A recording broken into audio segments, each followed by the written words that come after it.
What's going on, y'all? Welcome back to another episode of X Factor Fantasy Football. I hope you're having a spectacular day. A lot of big news in the sports world right now, but you know what? Y'all got to stay locked into fantasy football because we are trying to help you win your week so you can win your league. So we got a lot of stuff to get into today. Obviously, we are back with Jenna, back with Jordan, and another great episode, y'all. How are y'all doing today? Oh, I'm good. I'm still riding the high of winning last week. I'm ready to go this week. 3-0, number 2 in the league. Let's go. I feel like I've just played the lower tier of the league or something. I must have. I don't know how I'm winning these games. Yeah. I'm 2-1. I was actually I don't know if people who were watching last time were here. I told you guys, even though I only needed 15 points between Puka and Rashad White, I said, you never know. And sure enough, it came down to that last 37-yard Puka catch with like a minute left in the game. Sweating it out. He had a good first half, and then the Bengals pass rush combined with Stafford just being terrible in the game had me sweating for a minute. I thought I was going to lose by 0.6 points, but got another win. Back-to-back wins, having to score a lot of points, but we got it done. Well, in my other league that's not missing the first and second round, which Jenna continues to leave out as to why she beat me because I have no Saquon or Cooper Kupp. Excuses. I was down and projected to lose, but I had two. It was 2-4 going into the night. The other person had they had Puka, he had Rashad White, he had Chris Godwin, and he also had, I want to say, there was one more player that he had on their roster. And I was only playing DeAndre Swift and Jamar Chase. And I was down coming into the matchup. But thankfully, they were all able to underperform. And then Jamar Chase had 12 receptions for 141 yards. Told you he was coming back. I told you he was the play of the week. Bet on the talent. Always bet on talent. That's a fact. And then on top of that, DeAndre Swift, man, just another week of dominance. I think that's over 300 rushing yards in a 2-week span. So we have some stuff to talk about with him. Like, is he a sell high candidate or that's somebody that you're going to hold on to? But yeah, it's been a good week. I'm 0-3 in this X Factor Fantasy Football League. And so hopefully be able to pick that back up. I made a nice little roster addition, obviously, with the unfortunate injury coming to Mike Williams. I picked up Joshua Palmer on the waiver wire. So maybe he might be able to at least give me a little bit of supplement until Cooper Kupp gets back next week. And then obviously it's over for the league. I'll have Saquon and Kupp back at that point. But yeah, y'all, let's tap in. We got to get into Thursday night football. We have a really, really, really good matchup coming up this Thursday night. We have the Detroit Lions versus the Atlanta Falcons. And look, y'all, the Lions, they got an opportunity, man. They were playing really well so far this year. But, man, Green Bay.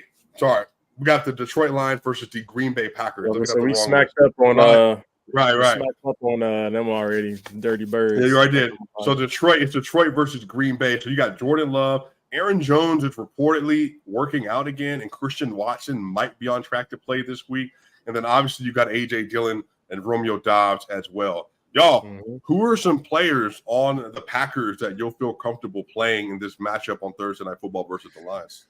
I mean, Jared is spotty. I will say I'm happy that we're because I'm a Detroit Lions fan. We're able to play them outdoors early, so that normally having a game on the road, you're like, oh, we're on the road. But I'm actually glad we get it out the way. We don't have to play in the cold there later in the year. So that's a plus. That's also a fantasy plus. If you start in Jared Goff, Jared Goff in the cold is not exactly the best quarterback, but in the middle of October or the middle of September rather, I'll take it. So Jared, I would start him.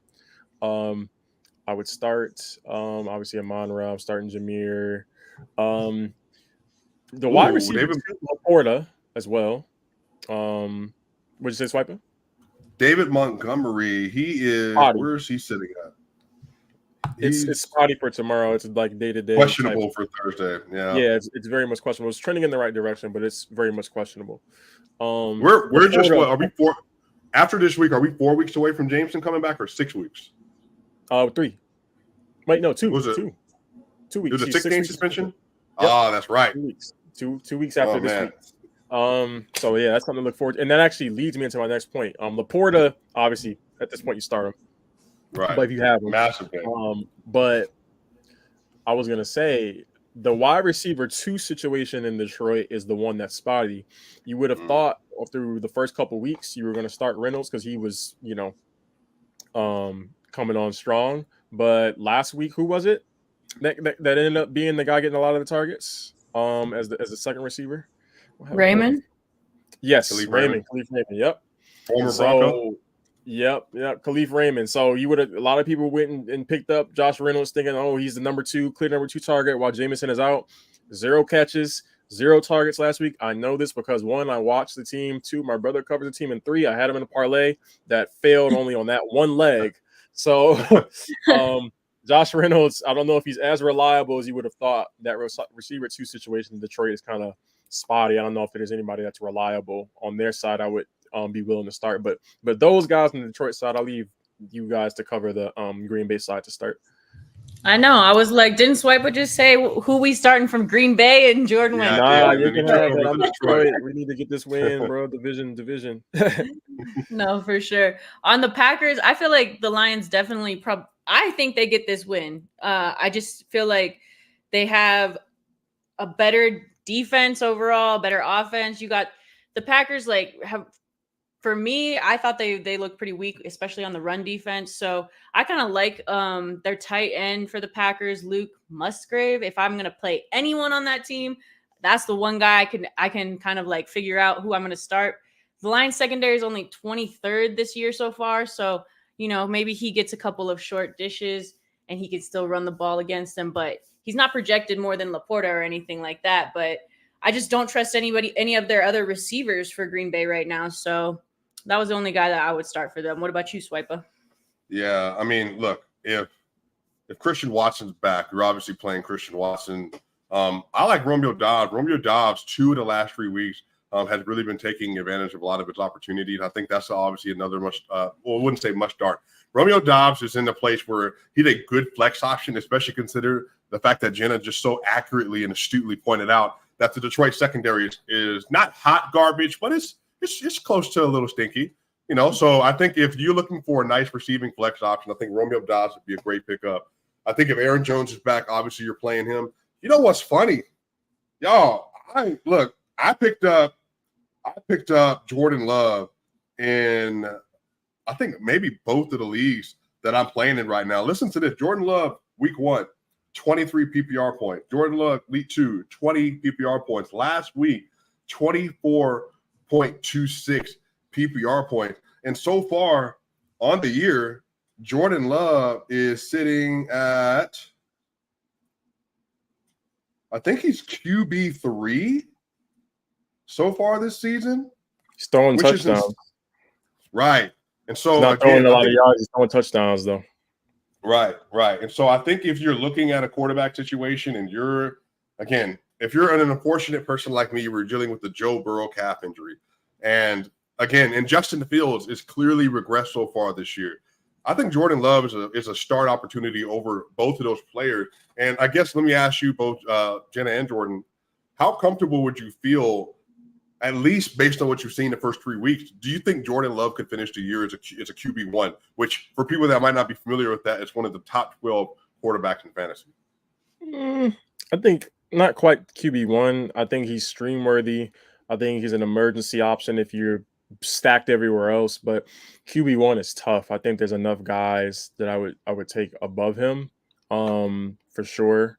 If I had to put together a 12, I don't think I would have any trouble getting to that 12, but I think a stream-worthy option. He's probably going to be the first guy I'm looking at if I'm streaming quarterbacks that I'm looking at on waiver wires to stream. But top 12 is a bit ambitious for me, at least to this point in the season. I think they're going to be the definition of balance all year, and I don't even think that throwing a lot of touchdowns. I don't think he's going to throw enough to compensate for. I don't see him throwing for 250, 300 every week. I can see him throwing for 225 and 3 touchdowns, which is a good week, but I don't think that's top 12 worthy, 16, 17 points. Let me ask both of you this. So if we're looking at Jordan Love, so I'm gonna name another quarterback. If you tell me you'd rather have this quarterback or Love going forward as of right now, CJ Stroud. CJ. Yeah. He's throwing the ball a lot. The rookie. All right. Deshaun Watson. Deshaun. Nah, I'd rather have Love. Interesting. Okay. Yeah. Jared Goff. Jared. Okay. I don't know. That's right now. Okay. That's like a toss-up to me. Okay. Well, what about Russell Wilson? So the rankings. Watch Jordan Haidt. Watch Jordan Haidt. Watch Jordan Haidt. It's not even hate. I just don't know that. I don't know what that situation is going to be come 6 weeks into the season. He might not be the starting quarterback. Why would he not be the starting quarterback? Because they're 0-6. I don't know how that's going to go. I don't know that locker room situation, bro. You think the Broncos are going 0-6?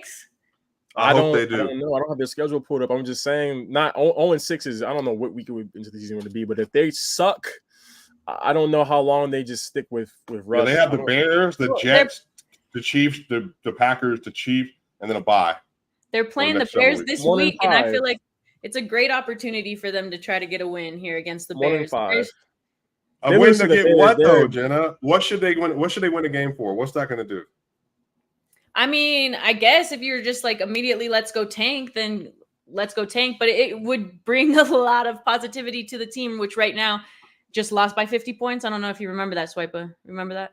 Couple days ago. I did. You also you cover sports in Denver, so you're a Broncos fan, by the way. I am not a Broncos fan. But actually, this question that you have about Love specifically affects your team, Swiper, because you have Justin Fields and you said you picked up Love on the waiver wire. So who are you starting this week when Justin Fields has a chance to go up against one of the worst defenses in the league right now? This week, it could finally be his breakout week. I thought you were for sure going to be locked in on Fields, and you go and pick up Jordan Love.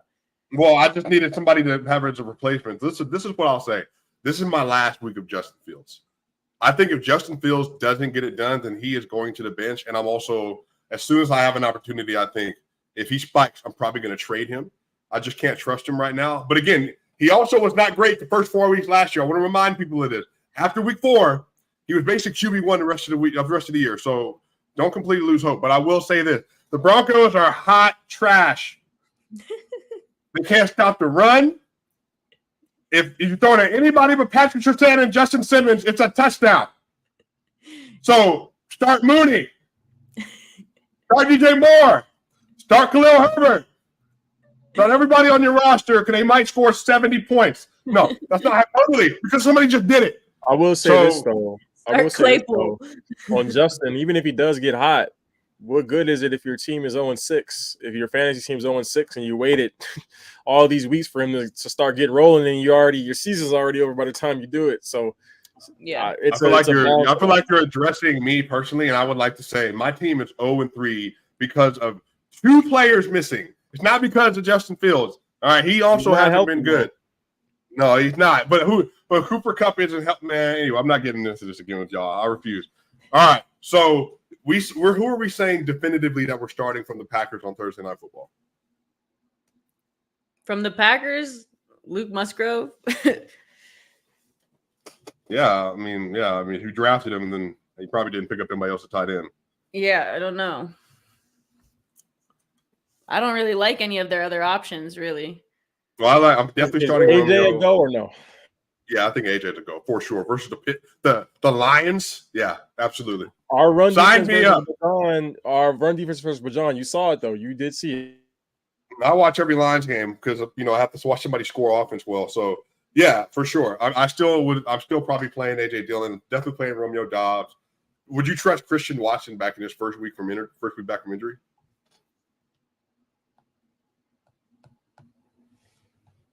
Oh, Jordan, you're on mute. You're on mute. You can hear us? We can't hear you?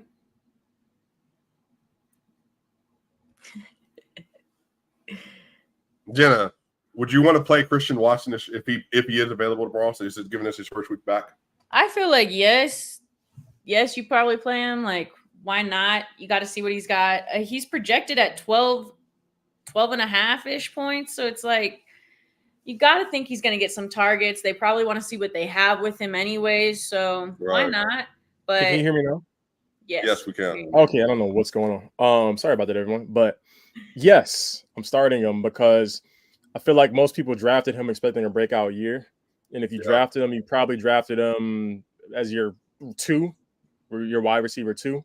If you have him as a 3, then you're probably in great shape, even with him being out those weeks. But drafted as a 2, you probably faded other receivers who were better than, quote unquote, better than him to build up in other areas. So he's probably the best option you have on your team to start, unless you hit the lottery with somewhere like a Puka or one of the other good waiver options. So yeah, if he's healthy, I'm probably starting him because I probably drafted him in a position to where I waited a little bit later for a second receiver. He's my second guy, and I'm not going to have much better options than him to start. I don't want to make that sound like he's a consolation prize. I think he can have a breakout year still if he stays healthy. This guy has had already a lot of issues staying on the field.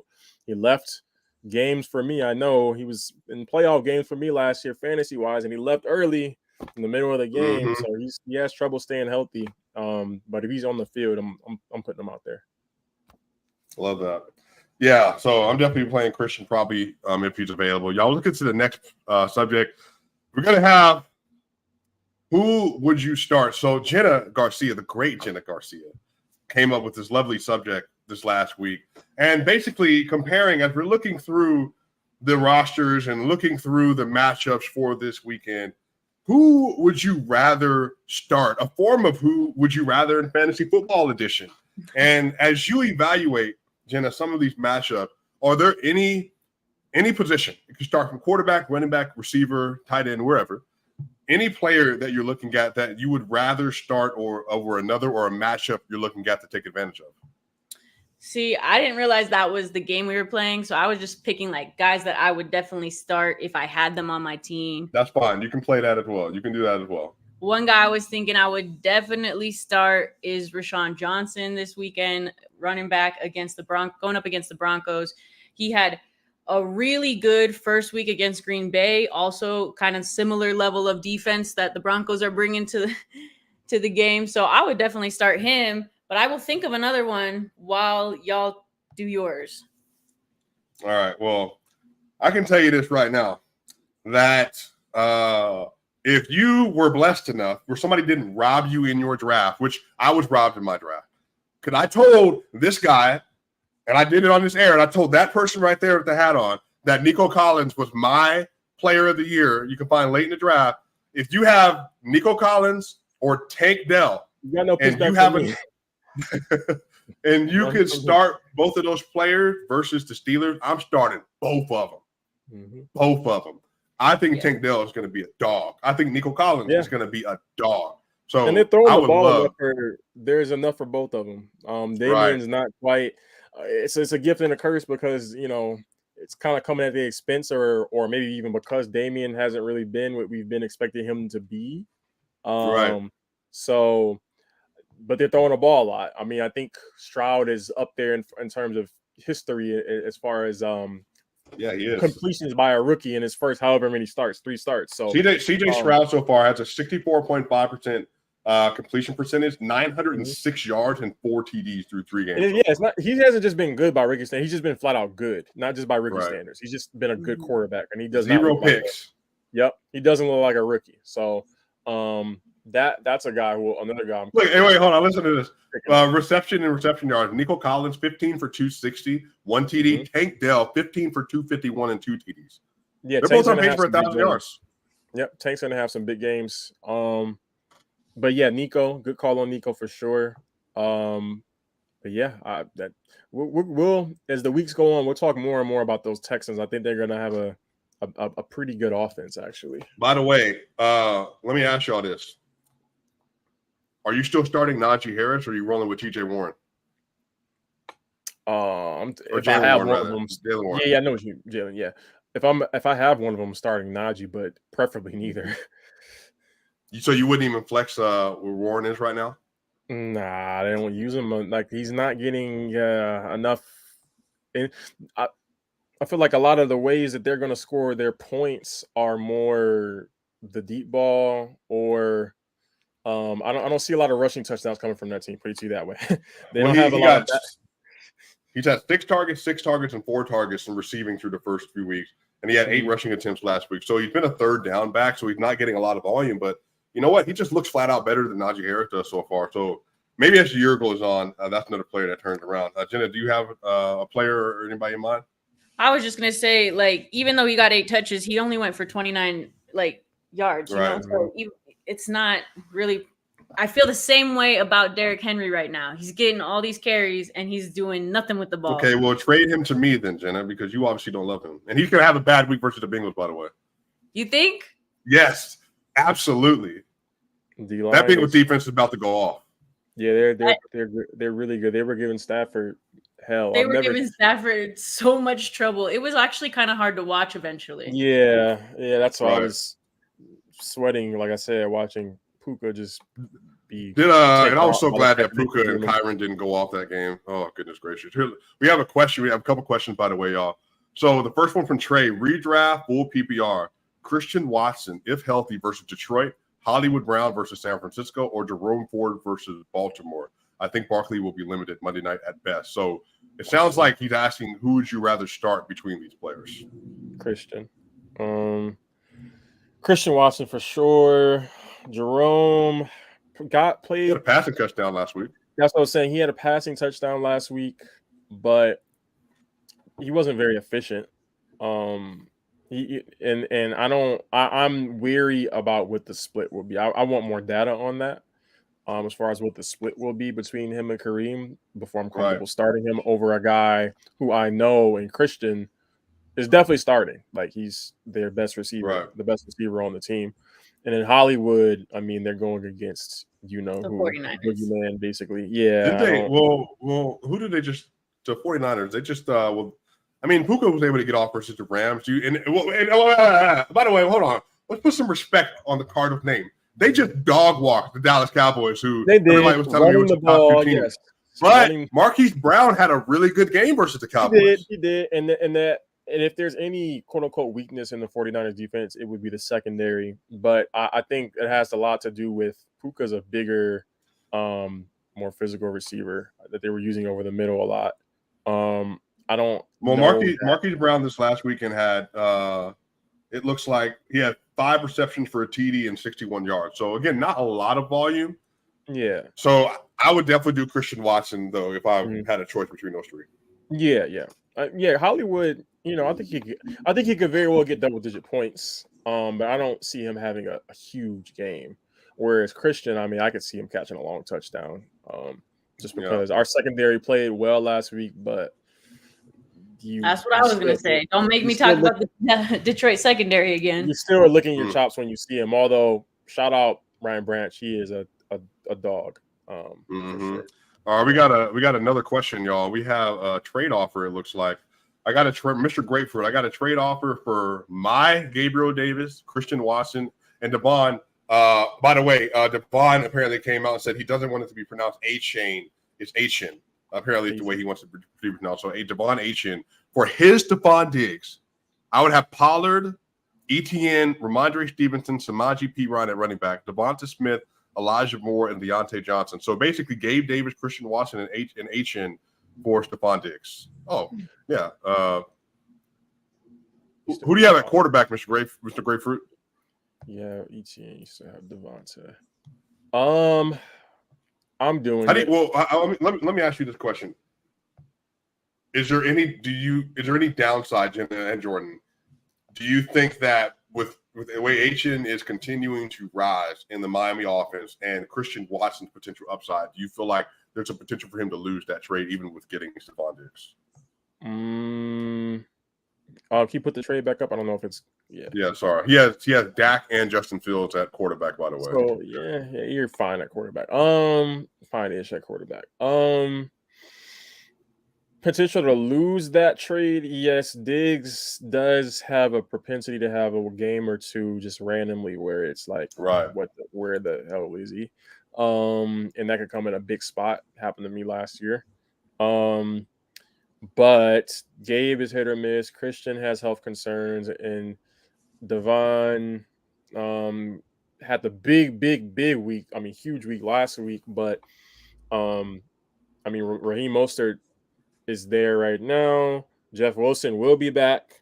I mean, I think Devon will still keep that number 2 job if he plays any semblance of how well he's been playing so far.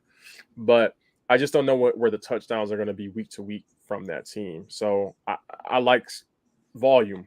Always bet on volume. I think I thought it Stephon was always bet on talent. Talent and Talent volume and usually go hand in hand. They Yeah, always usually go Derrick hand in Henry, hand. This is the Nick case. Chubb, yeah, Saquon Barkley, Bijan Robinson, talent Yeah. and volume. Volume is Najee Harris. Yes, yeah, exactly. Yep. Talent and volume happen to be the case here with Diggs, so I'm taking Diggs. Volume without talent and efficiency is what LeBron James does in a regular season. So, all right, we have another question here. Trey said, also a 12-team redraft. I just accepted a crazy offer that was sent to me. I was offered Eckler for Sanders. This is concerning because it makes zero sense. Eckler going to be out for a long time. Now, that's a good question because rumor on the street is, per Sleeper app, shout out to Sleeper, there's not necessarily a timetable for Austin Eckler as of right now. Is that concerning for you all? For practice today. Jen, I'll let you take that one though. I know you have. Oh no! Well, I was gonna say, like what I read right before we hopped on here was that Eckler, there was potential. It was kind of like, because I think their bye week is week 5. Yeah. So they were kind of thinking, it's a stretch that he plays this week, but they should hold him after week 5. Does he come back and he's, we stretch it out an extra week? You don't have to play anybody that week anyway. So he comes back week 6 healthier than ever. I personally think, like, I would rather them go the safer route and let him rest up until week 6, but he could potentially be coming back. At least from what I read, he could potentially suit up this week against the Raiders. That they're not totally against that. That's an option. What did you say you read, Swipa? No timetable? So yeah, I'm listening. I'm looking at it right here. So he dropped his first injury report since week 4. And as of right now, he came back to practice, but it's just so murky. This is his first time he's practiced since week 1. So it's just really murky for him right now. So I just don't know. Now, I'll say this. Now, Miles Sanders had 1,200 yards last year, I believe, if I remember correctly. So he had a good year, and I just traded for Miles Sanders in another league. But, yeah, I mean, if you could get Austin Eckler for Miles Sanders, I mean, I probably would do it. But you just want to make sure you're shored up and running back until, he's able to come back. No brainer. I don't yeah, it's a no-brainer for me. Well, he said he just didn't understand why the person even made that trade. Probably because I don't know what their record could be. That they could have a bad record, or they could just think desperate trade. He's going to be out for some time, or or they just need another running back who's going to produce right now. Yeah, who's going to play. Yeah, right now. Yeah, so I'm taking Austin in that case for sure. What about? Okay, so let me ask y'all this question, because this is one of the themes, as you saw in the lovely thumbnail that y'all get every single week that I know y'all love. I have a question for y'all. What do we do with DeAndre Swift? What do we do with DeAndre Swift? No, but I'm saying, is this a player that you think can continue to play at an RB1 level, or just somebody that you think you kind of sell high right now after having 300 yards in 2 games? He's either my RB2 or I'm selling him to someone who thinks he could be an RB1. He's never going to be my RB1. They fluctuate too often with I've seen this story with Miles Sanders before. No, but to be clear though, his snap count has been increasing the last 2 weeks, and Kenneth Gainwell, the only reason the snap count even looks relatively like it does now is because he closed the end of the game out when the game was already at hand. Yeah, but before that, because they want to save legs. Yeah, but injury risk with DeAndre with increased usage is always a thing. I'm keeping him though. Ideally, I'm keeping him. He's my RB2. And then, assuming I've drafted him somewhere later and he's like found gold, I might either have 3 really good running backs, or I trade one of the 3 backs that I have to upgrade elsewhere. But he's not going to be my RB1 by any circumstance, for me personally at least, unless I have 3 like bona fide receivers like Amari Cooper, Justin Jefferson, and I'm talking about the three, like not view them all together, but not just the one. You Cooper just said Amari Jefferson and Cooper. Cooper Jefferson and AJ Brown. So That's a crazy. let me explain what I just did. So again, I just made this trade last night. And so the trade was I gave away Swift, Chris Olave, and Jordan Addison and Rashad Penny. Yep. I got Miles Sanders, Debo Sanders, Jonathan Taylor, who comes back next week, and Tyler Algier. So in your mind, now my receivers, I have Chase, Devontae Adams, and Debo Samuel. But I wouldn't know RB. So everybody's asking the question, how did you get that? I got Chase in round 1, Adams in round 2, and then I got Olave in round 3. So that's my running backs have been Javonte Williams, and Kamara comes back this week. And I have now Miles Sanders. So do you feel like in that situation then, if you're already stacked at the receiver position and then you have Kamara or Javonte, that's a situation you feel comfortable trading DeAndre Swift in for maybe some more potential? So you're saying you want one of us to make you feel better about the trade you just made? No, I feel great about it. My team is like I got Jonathan Taylor as my RB4 right now in case something doesn't work out. So, Yeah, with the receivers, the team sounds pretty good, really good. But so you saying you would want to take Swift and trade him out? Or so I think the concern I have with Swift is his injury history. And I think what you said about the Eagles and what they do to backfield, and I would just want to know, like, do I invest true stock in him? Which I think you can. I think he's that good.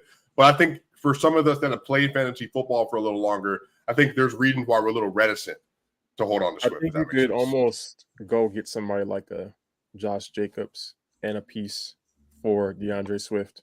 Do you think at this point people would trade you Josh Jacobs plus for Swift?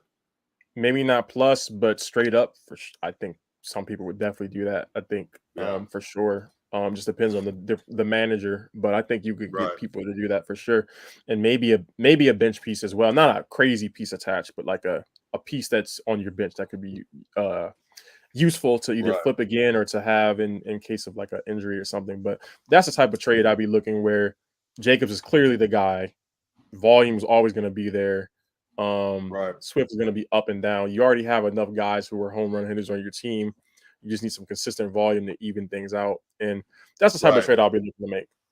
What I'll say is that Gainwell was on – what I was going to say was Gainwell was on the field a lot this week with Swift. And Swift was still the person who they chose to go with, So if you are going to trade him, like, might as well – this is the time to do it if you're looking to get a trade out of him because obviously, like, his stock is high right now. And if what Jordan's predicting that the more amount of usage is going to affect him, then, like, you might as well trade now if you don't really believe in him moving forward. But I kind of feel like he's taken over the backfield for Philly, and I don't know. I'd keep him personally if I was managing him on the team, but I'm not. Do you, Jenna, as we get ready to close out this episode, are there any other matchups that you're looking at for this weekend that you like?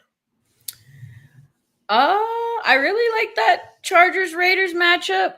Yeah, that's fire up everybody. No defense played. That's a fact. No defense. Going to be all offense. I also think they could be on the opposite side or maybe the same side. That Chicago-Denver game, I personally have Mims on my roster, and I think it would be a great opportunity to start him in this game. I think he probably gets a lot more options. The Bears secondary is the worst in the league right now, so you might as well start Mims if you got him and see what he can do, Yeah, I like that. I like this. Let me see. We have the Cowboys, Patriots, Arizona, San Fran, KC. Yeah, I think I'm looking at sneaky one for me. I'll give you two. Miami, Buffalo. That's gonna be a good game. Yeah, that one for sure. In the 1 o'clock hour, and then sneaky KC against the Jets. If you have anyone on KC, including their defense, I think based on everything I've been reading out of the Jets locker room, it could be on the verge of not good. And you got Mahomes coming to town. He's never played New York before. You know he wants to put on a show in New York. He's never played there on the road before. Travis, not Kelsey. We're gonna have to. You know the Swifties want to change Travis Kelsey's name to Travis Swift. Oh my! I think he should take Taylor Swift's name, y'all. Only Swift I care about is DeAndre right now. They've already worn me out with it's like Jessica Simpson and Tony Romo all over again. They're gonna show her every time he scores a touchdown, every time he catches a pass. It's gonna. I forgot about those days. Oh, yeah, it's gonna be one of those again. I was trying to think when was the last time we had, and I was thinking like Kobe Brandy, but yeah, Jessica Simpson and Romo too. Jessica Simpson and Romo. Yeah. I mean, we got Jimmy Butler and Shakira. That's another conversation though. Not confirmed. All right. We have a couple more questions. So full PPR, Flex Pacheco versus Jets, Brian Robinson versus the Eagles, or Dobbs versus Detroit. I think he's leaning the right way. Definitely not B-Rob versus the Eagles. No.